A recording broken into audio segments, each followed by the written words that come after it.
Meantime, today the Justice Department announced developments in 4 cases involving domestic threats to election workers. 2 individuals pleaded guilty or were sentenced to prison time for threatening election officials in Arizona, a state that became a hotbed of conspiracies after former President Donald Trump spread lies about the 2020 election results there. Now, in 2024, election officials in Maricopa County, Arizona are preparing for round 2. Our White House correspondent, Laura Barone-Lopez, has this report from Phoenix, Arizona. Those are the high-speed Dominion tabulators. Stephen Richer is ready for this election. The average Maricopa County ballot will have about 80 contests on it. The Maricopa County recorder, who runs mail-in voting and maintains voter registration, says he's ready for processing 2 million absentee ballots and for signature verification. But he's also ready for the backlash. We're very aware of the fact that Arizona could be one of the, if not the last state waiting to be called. And if you say it's all coming down to Arizona, then you can bet that whatever emotion was already baked into the equation is going to be increased magnitudes. So this is our main lobby. Since 2020, Richer, a Republican himself, has faced an onslaught from his own party, undermining his office and trust in each election. It is clear in Arizona that they must decertify the election. You heard the numbers. And those responsible for wrongdoing must be held accountable. We seem to be caught in a bit of a doom loop where politicians feed these lies to voters, and so then it creates a feedback loop to politicians, incentivizing them to keep doing it. Count the illegal votes! Count the illegal votes! Arizona became ground zero for election denialism in 2020. We saw a coup being attempted in America. Republicans, led by former President Donald Trump, spread baseless conspiracies around the accuracy of voting machines and lengthy vote counts. Election officials face death threats and intimidation. We, the undersigned, Trump allies falsely claimed to be Arizona's electors in an attempt to overturn the 2020 presidential results. Then, the state's Republican-controlled Senate seized voting equipment in 2021 and ordered a forensic audit of the 2020 election. But it found no significant discrepancies, reaffirming Joe Biden's victory. Now, Donald Trump's leading conspiracy theory is that Democrats are signing up non-citizens to vote in the election.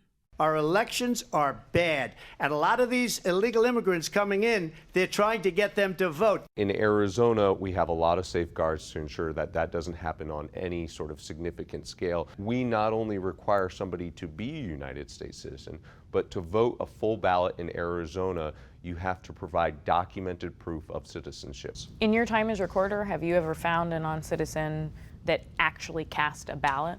Actually cast a ballot? No. I have found non-citizens who have registered to vote. I don't know that I have found a single one of a non-citizen who actually voted.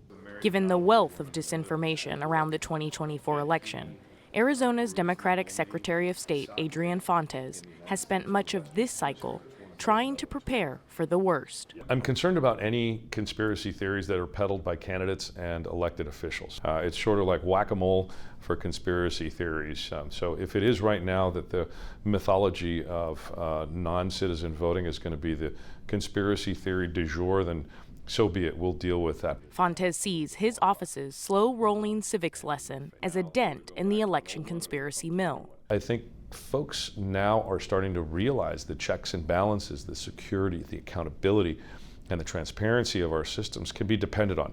And I think that's why a lot of this election denialism is waning and becoming much less popular than it was in years past. But election deniers are back on the ballot this November. Oh my goodness, do we love this man? Kari Lake, a Trump ally who lost the 2022 gubernatorial race, is running for Arizona's open seat in the U.S. Senate. Lake repeatedly spread lies that both the 2020 election and her last race were stolen. People cannot take this level of fraud much longer. Lake is one of 8 election deniers running for Congress, either for re-election or for the first time in Arizona this November. And throughout the state, a number of influential Republicans are still convinced that the 2020 election was rigged. Craig Berland is chair of the Maricopa County Republican Committee. He believes that mail-in ballots are a problem. We have to decide whether we want to trade our freedom for convenience or not. And the mail-in ballots cause a detriment into our freedom. But we also have the issue now, because we're a border state, of the illegals crossing the border and being registered to vote, and the mail-in ballots, and it all combines into an issue that just keeps us up at night. Berland's basis for his distrust comes from the widely debunked conspiracy that Maricopa County counted 200,000 mail-in ballots with mismatching signatures in the 2020 election. So do you think that the elections that have happened, all the elections that have happened since 2020, be them the state level, local level, that they are not fair, inaccurate? Since 2020? Mm-hmm. I would have to agree with that. I don't have evidence that would support it not being the case. I don't see that being involved at the level I am, I don't see that anything has changed. So do you think that 2024 is being rigged as well? Because Donald Trump is saying that it is. I don't have any reason to believe it's not. But you don't have any evidence that it is? Well, nothing's changed, right? We're still doing massive mail-in ballots. Berland's claims, including that of non-citizens voting, have been refuted and rebuked by the Republican-led Maricopa Board of Supervisors, who run the county's election. For members of our own party to turn around, to question our integrity, to question our commitment not only to the Republican Party, but to this country, it's been incredibly hurtful, and frankly, it's been traumatic. Bill Gates, the board's chairman, had to seek help for PTSD after threats and harassment in 2020. And he spent the last 4 years trying to systematically disprove many of the allegations of fraud in the county.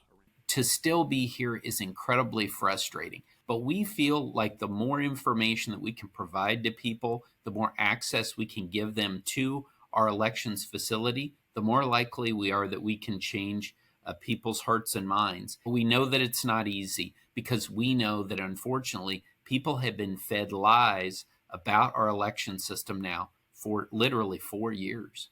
For Stephen Richer, this November will be his last as the Maricopa County Recorder. Earlier this year, he lost his primary to Justin Heap, a state representative who has refused to answer whether he believes the 2020 election was stolen, instead calling the Maricopa County's elections a laughingstock on social media. What do you think that says about the state of the Republican Party in Arizona? One of the cornerstones of being a good member of good standing in Donald Trump's Republican Party is that you give credence to the idea that the 2020 election was stolen. And so I've always pushed back against that. That might have been to my disadvantage politically, but it was the right thing to do. And so I hope that whoever comes next can think about the future rather than thinking about past presidential elections. For the PBS NewsHour, I'm Laura Barone Lopez in Phoenix, Arizona.